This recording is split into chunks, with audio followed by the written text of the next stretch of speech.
great schools. Most of my family was in that area, and we stayed there all the way through growing up in high school before I left to go to the Naval Academy. I was in college as the shuttle started flying. And you can't watch that as someone who's interested in aviation and flying and not be just absolutely captivated by the experience. But flying fighter planes came first. Frick earned his bachelor's degree in aerospace engineering at Annapolis, completed flight school, and was assigned to a fighter squadron that deployed in Operations Desert Shield and Desert Storm, where he lived his dream of flying jets off of an aircraft carrier. He followed that with study at the Naval Postgraduate School, where he earned a master's in aeronautical engineering, and a year at the Navy Test Pilot School. So I found myself in test pilot school with a master's degree, and I had the basic requirements. So I put in an application and basically just got lucky. Frick was selected as an astronaut in 1996 and made his first flight as the pilot on the 2002 mission that delivered the S-0 truss to the International Space Station. One crewmate from that flight joins him on this mission. Air Force Colonel Rex Walheim is from the San Francisco Bay Area, born in Redwood City and raised in San Carlos. Like Frick, his love of flying dates to his childhood. My father was a pilot, and so I think a lot of that comes off from him, and he exposed me to flying at an early age with both going to air shows and taking some small lessons and stuff when I was still in high school, and I just enjoyed hearing his stories, and I always just was something in the blood, so I think it came from the genes. Walheim earned his Bachelor of Science in Mechanical Engineering at the University of California at Berkeley, where he also graduated from the ROTC program and was commissioned a second lieutenant in the Air Force. And when I got down to pilot training, the doctor said they thought I had a heart murmur, and so they wouldn't let me fly. And so they said, well, where else are you going to go? What are you going to do instead? And so I said, well, I'd like to do some engineering work, maybe come down to Johnson Space Center. And they said, well, now you're going to North Dakota instead. Where he worked as a missile warning operations crew commander. More than a year later, he was assigned to JSC and worked as a mechanical systems flight controller before he was transferred to a management job at Air Force Space Command headquarters. In the meantime, he had applied for a waiver to be assigned as a flight test engineer at test pilot school. And the interesting thing was when I went to get my waiver for this heart murmur, the doctors said, well, you don't need a waiver because you don't have a heart murmur. And so not only was working as a flight test engineer open, but now potentially NASA could be an option also. Walheim completed the flight test engineer course and was an instructor at the Air Force Test Pilot School when he was picked by NASA for the astronaut program. Walheim made 2 spacewalks on his first flight in 2002, attaching the S-0 truss to the station's Destiny laboratory. The third spaceflight veteran on this crew is European Space Agency astronaut Hans Schlegel.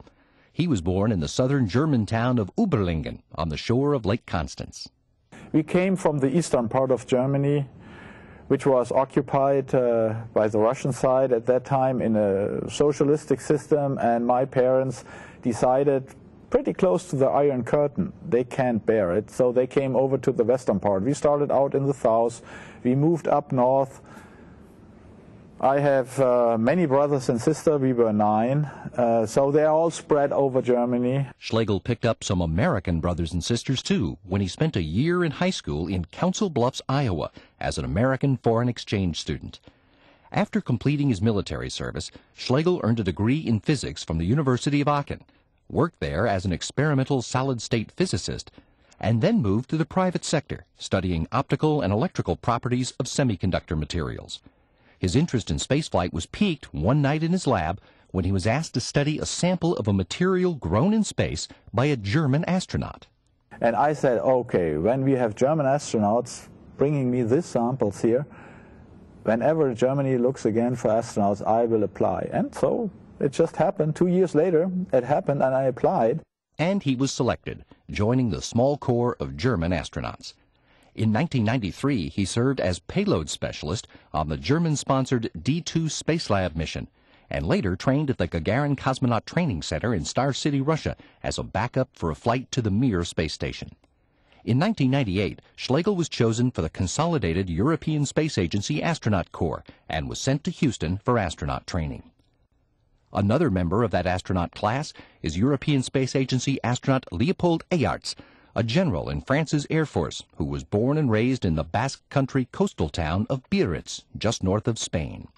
I think what I inherited from This country is probably it's a country where people usually stick to their goals. They have strong traditions, but also they like adventure, and they like to go and discover the world. In the case of this native son, the desire was to explore more than just this world.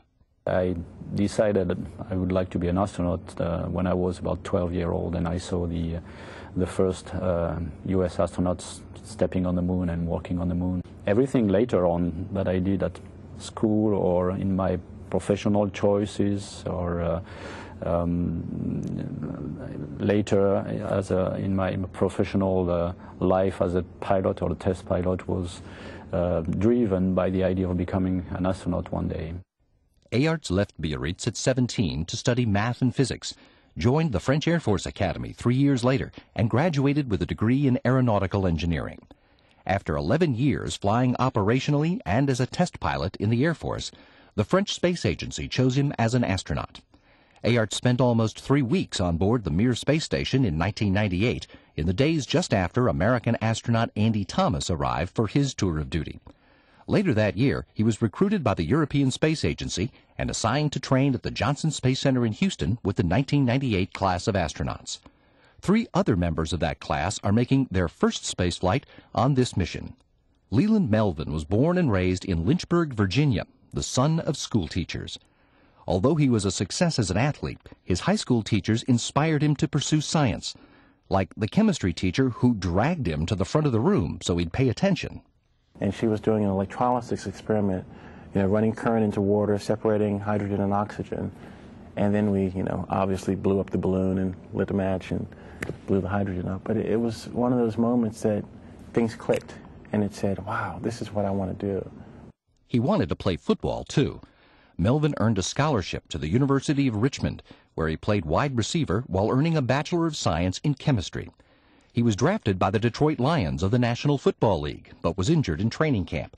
So Melvin began doing materials science research at the University of Virginia while he pursued a football career, first with the Toronto Argonauts and then with the Dallas Cowboys, until an injury finished his football dream. Melvin went to work at NASA's Langley Research Center while completing his master's in materials science engineering at Virginia, and became friends with fellow scientist Charlie Camarda before he became an astronaut.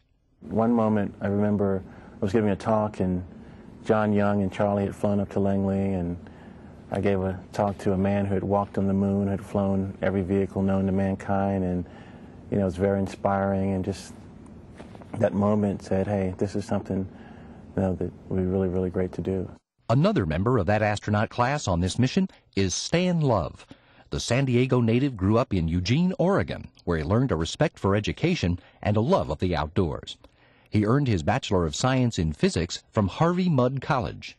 From there, I wasn't sure what I wanted to be when I grew up. Came back to Eugene, looked for work, ended up in the corn cannery, by which time I was a couple of weeks of that, and hey, send me to grad school.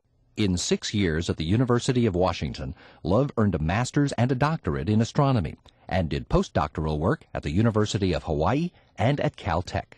By that time, I was married and we had a child, and I was tired of being a postdoc in forced temporary positions. So I looked for other things, did all the personality tests and the little things to decide what you should be when you grow up, and the answer came back I should be a planetary scientist, which was no help because I already was one. But he got an opportunity as a staff engineer at the Jet Propulsion Laboratory and worked on optical instrument systems for spacecraft before he was selected as an astronaut. The pilot on this crew is U.S. Navy Captain Alan Poindexter, a Pasadena, California native raised in a Navy family. My dad was in the Navy, as I am, and we grew up all over the United States, near Washington, D.C., and Rockville, Maryland, and in Virginia and California and Florida.